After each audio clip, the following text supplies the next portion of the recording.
Hi, my name is Marshall Simons, and this is my presentation for the final project of INFA 723 in cryptography, where mine is a survey of device-independent quantum key distribution development. The papers that I chose from are from the earlier 2020s. There are more recent papers that have come out that have more substantial findings. However, these papers are mostly based off of the ones I'm kind of mentioning, as the ones I've chose were kind of a pivotal moment between more of the theoretical to the experimental tests where we can actually show that DIQKD is possible, and then kind of the findings that we find from it that introduce different challenges that the more recent research has been mitigating to get further findings, which we'll get into later on. So how this presentation is gonna go is a brief introduction where I'm kind of talk about quantum key distribution and device-independent quantum key distribution, what they are, and then what DIQKD's differences is. And then into a background I'm going to briefly talk about the kind of foundational topics of DIQKD. And then we're going to go into the survey of the actual research papers that I selected. I do want to note that this was a rather hard project for me to do. There's a lot of these topics that I was extremely unfamiliar with. It took me a good amount of effort to be able to even get a good enough grounding to be able to write the paper. So I did spend a significant time on the background. The paper, as well as this presentation, as you'll see, did have, I think, a very strong focus on the background and could have used more focus on the actual survey part. But this is what I kind of came up with. So after the survey, we're going to go to open problems. These were different limitations that the research found, as well as kind of problems facing DIQKD and different protocols, and kind of where we stand on it now and how we're going to move forward as this being a possible implementation. And then going into conclusion, just to wrap everything up, and then references. And for references, I do have two notes in there. One's going to be references particularly for the slide deck, and the other one's going to be for the papers. So for introduction, classical key distribution is based on the assumption of computational complexity. So the key value that we generate and then that we send through the network channel is going to be of a value that is so large that it is impossible for a classical computer to be able to crack the key. For modern algorithms, this could be hundreds of millions of years, if not more. So even if they are able to grab one, there's no feasible way for them to crack the code or crack the key. However, quantum computing, whenever that becomes more of a reality, whether it's in 5, 10, 20, 40 years, does have the capability to be able to crack these keys, especially RSA, Diffie-Hellman, and Diffie-Hellman elliptic curve that are based off of factoring large numbers, which Shor's algorithm, when implemented into a quantum computer, will be able to crack. Quantum computers aren't there yet, but the proofs are there that shows that this can be a thing. So it is likely that it will be happening sometime in the future. So moving into a way to how we're going to move away from these key exchange protocols is where the need for this research is coming from. There are also different research methods going into more post-quantum cryptography as well. Over on the right, I do have a bit of a graph too that I pulled off of from an online source that just goes into the different popular algorithms like I was mentioning, and as well as their vulnerability. For hypothetically mature quantum computers, so a very efficient one that we haven't gotten to yet, we can estimate hours to days for most of these protocols to be cracked. Some of the other ones, such as AES and SHA, are partially vulnerable, and SHA is just secure against quantum computers for now. So quantum key distribution is, for a very high-level overview, works instead of where a classical bit is either always going to be in a state or of a 1 or a 0. It has the capability to be in a superposition to be a 1 or a 0, where the actual measurement of the bit is not known until we produce the measurement that collapses the waveform and then produces the result. But it's still going to be based off of probability from either one or the other. How this kind of works into key distribution is if Alice and Bob are talking, and if Alice has an entangled state and she shares that entangled state with Bob, and then Alice takes a measurement, she gets a 1, she'll be able to know that Bob has a 0, and vice versa. So they're able to, without actually sharing the information directly to each other, it's more of they're able to make an assumption based of what the other person has based off what their current measurement is, so long as the quantum state stays entangled. Quantum computing distribution also has its own set of problems with quantum hacking, which I'll touch into just a little bit. Actually, let's just introduce that now. So one of the more interesting methods that I found was the researchers just took a laser, because the quantum computing usually uses fiber optic channels to send photons back and forth as their quantum bits, and they were able to shoot a laser into the medium that slightly increased the amplitude of the wave, which induced kind of some problems into the transmission. And then also with regular quantum key distribution, we have to make assumptions about the device's functionality. Quantum hardware is something that's not very mature. It is relatively new, and there are a bunch of different vendors who are all making their own devices. And for quantum key distribution to work, they will all need to work exactly as the protocol defines, which has been a relatively difficult problem for researchers to overcome. So as a result, they've started to look for alternative methods such as device-independent quantum key distribution, which mitigates these vulnerabilities.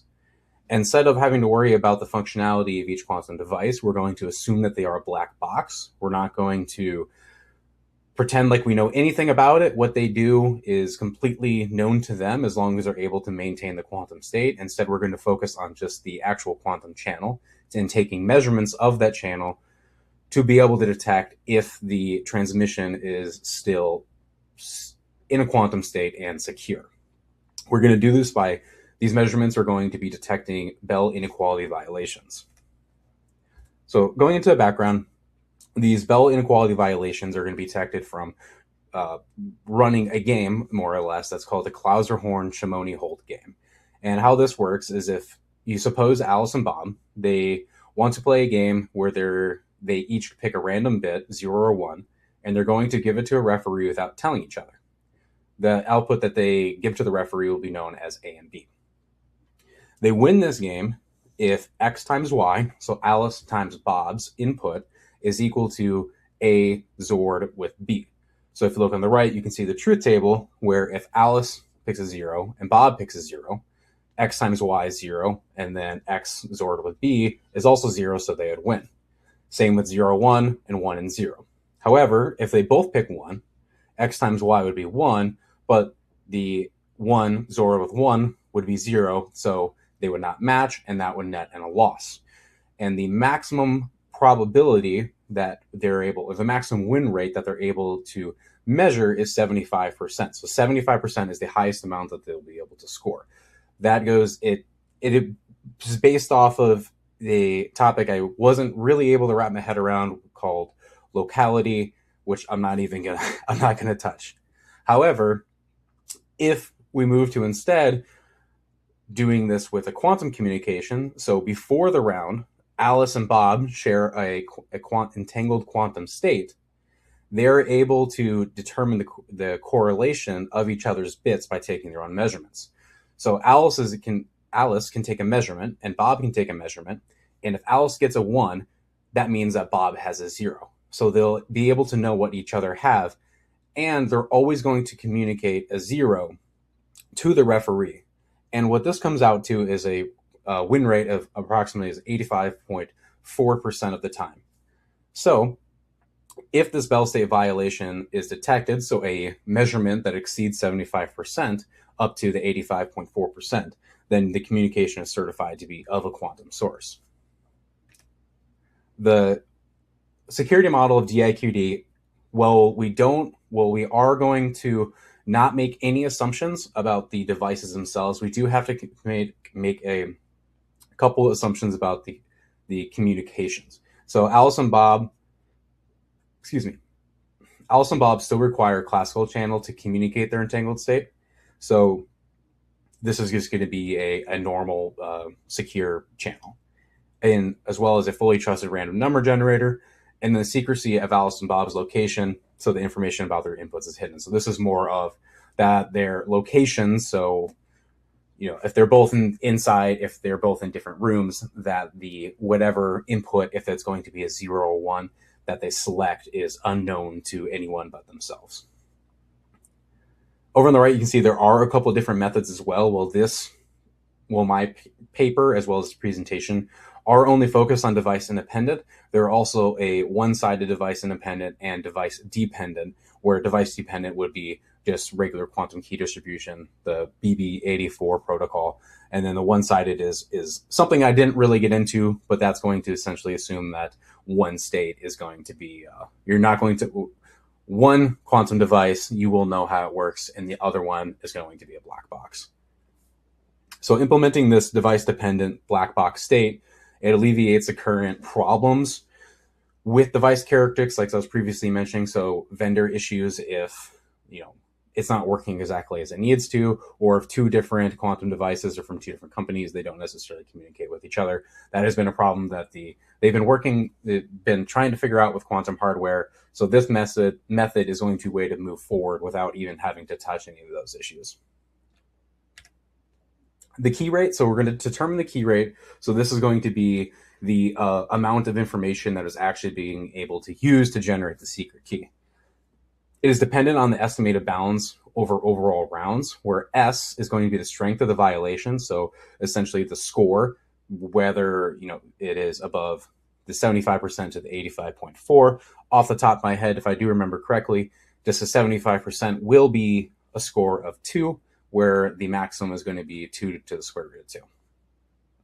QBER, or the quantum bit error rate, is going to be the amount of disagreement between Alice and Bob's communication. This is going to be mostly from background noise that you can expect inside of a lab environment, if the whatever variables are there, as well as when you move into more realistic kind of current fiber infrastructure where the noise is going to be much higher. Also, if we assume that we have an eavesdropper, Eve, who's going to be within the channel trying to gather the information to derive the secret key, S is also going to represent the amount of information that she knows, where the stronger the violation, so the closer to the 85%, is going to be the less sure or the more unsure that Eve is. The closer that we get to that 75% or to that lower bound of 2, the more information Eve has where she can start to work to derive a key. There are failure conditions for doing the key exchange. If S drops below positive rate, so below the 75% or below the 2, it's no longer going to be secure, no longer going to have a Bell violation. And then if the quantum bit error rate becomes too high, there's going to be just too much noise in the communication channel, and the communication will be too inefficient to move forward to have any practical use. So there are a couple attack vectors that do still stand against DIQKD. We have a collective attack, which is going to be the most basic attack, where Eve is going to be in the quantum channel. She's going to listen to each signal independently, and then she's going to measure them jointly. This is a relatively easy attack to defend against, and it has been the first test of protocol security. And then once it's able to defend against a collective attack, they'll move to more in-depth attacks with a coherent attack, where instead Eve is going to entangle her quantum probe across all the signals, which will allow her to generate Alice and Bob's correlations, so their score between each other between the rounds. This is a much harder problem to defend against, and has been kind of one of the things standing in the way from a lot of these protocols becoming more implemented. And a secure protocol will require being able to defend against both a collective and a coherent attack while maintaining a positive key rate. The entropy accumulation theorem. So this is going to be a method to defend against coherent attacks at finite sizes. It measures the bounds of a maximum amount of information that can be derived from a secret key after each round. So this is going to be directly related to Eve's uncertainty, where if later on we'll get into this, where we can actually bound her uncertainty to be able to more efficiently compute key rates. And the key rates that stay within these bounds are certifiably secure. And that is because as long as they are within the bounds, there is enough uncertainty. Eve has enough uncertainty that she's not going to be able to really get any useful information out of the transmission. So improvements over the key rate. So this is the first paper introduced where they improved upon the original DIQKD protocol, where instead they selected 2 random bases to be able to perform the measurement. So Bob is giving an additional measurement parameter to switch between, and the secret key is now going to be generated from both of Alice's measurements. Why this works is because if beginning of every round, they're going to randomly select a basis. And if Eve's listening, she is going to not have a way to determine which basis is currently chosen. So it's going to increase her uncertainty. So if you look to the graph on the right, we can see the critical CHSH score, so this is the score from running that game, is lower. So as the score lowers, that means we can accept more noise. So the background noise will be able to go down because we have to be able to kind of balance between the 2 of them to be able to have a positive key rate. So as Eve's uncertainty increases, as increase in Eve's uncertainty, she cannot know which base is chosen, so as I was mentioning. However, there was a problem with this paper, not necessarily a problem, but a research that needed to be used moving forward, where it did not contain a finite key proof, and it's more or less a theoretical test. Why that's important is if there's not a finite key proof, it cannot be practically tested because you can't just run an unlimited amount of rounds in a realistic scenario. There needs to be a finite size of rounds to run to determine the key to send in the transmission. The next research moved into actually providing that finite key proof from where it applied to all DIQKD protocols as the one we were previously mentioning, and it kind of brings these experiments closer to reality. This was still more of a theoretical proof, but it allowed practical implementations that cannot... I have a typo there, sorry. The finite key proofs required to implement to realistic conditions closer to reality. We cannot just run this in an unlimited amount of times. We need to have a finite size of rounds to be able to generate the key. However, the previous protocols did not have this proof, so they cannot be practically implemented. This research came out with a finite proof that allowed us to bound Eve's uncertainty using the entropy accumulation theorem to determine her uncertainty that gets measured after every round. So after every round, we're going to take a measurement using the theorem to determine Eve's uncertainty and then generate a bound from that. As long as we stay within the bound, we know that there's enough uncertainty within the transmission that Eve will not be able to derive the key value. This also added a higher tolerance for noise. So from the previous research, they were able to accept up to 8.2%, where this now one's going to be up to 9.3%. While this is still a large increase, it is still within the laboratory environment, and implementing in real world scenarios for realistic noise is still going to be a problem that they're tackling. Next, we have a research that moved away from the theoretical and more into the experimental. Instead of trying to determine the quantum bit error rate or the maximum key rate, the CSHS scores, this research more or less did an actual test to determine with their protocol how much information or how much data transferred is actually usable for the private key. They combined a couple different methods, including combined random post-selection, noisy pre-processing, and the von Neumann entropy estimation, which is just a fancy word for talking about Eve's uncertainty, which they derived from using the EAT, or the entropy accumulation theorem.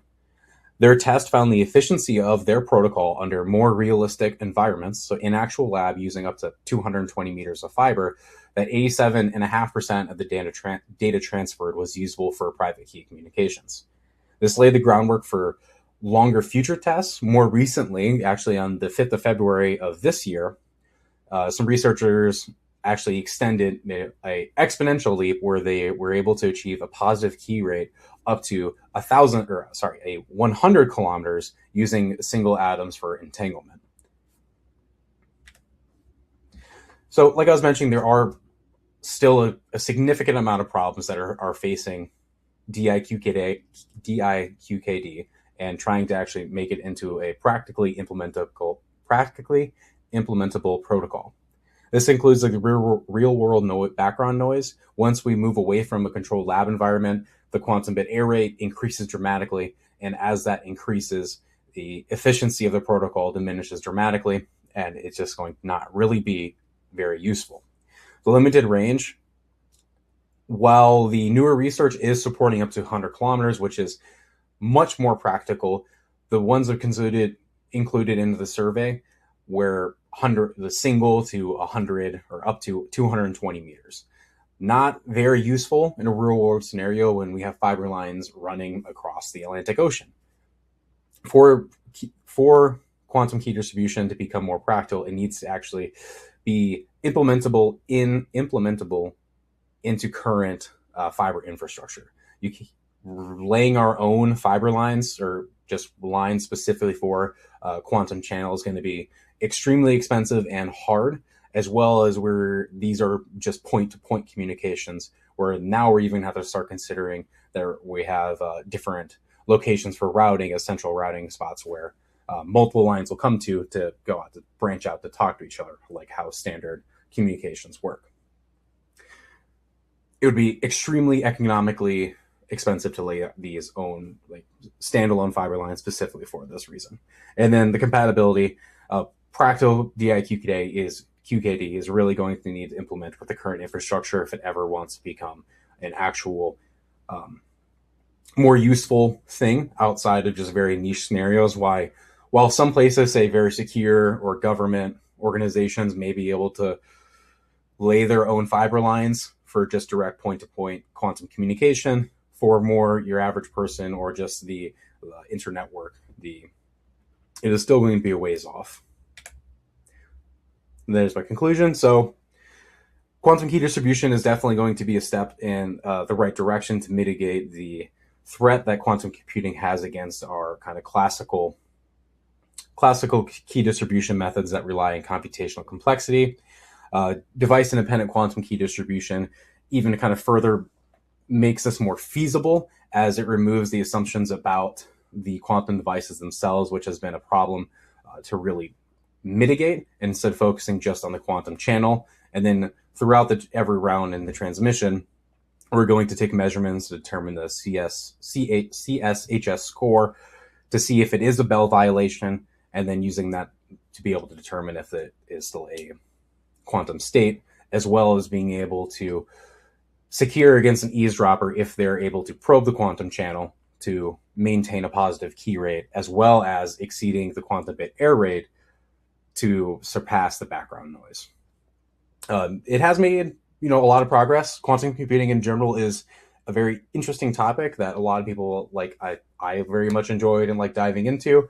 However, it is still something that is, while making large advancements, still has a long ways to go. Depending on where you read or who you ask, it could be a very long time before a lot of these things start to become implementable. But these research and these proofs are going to serve as the foundation for moving forward and introducing these topics into actual useful, but practical, laying the foundation for further research that will be able to net a result that can be implemented into our current infrastructure. And here are my references.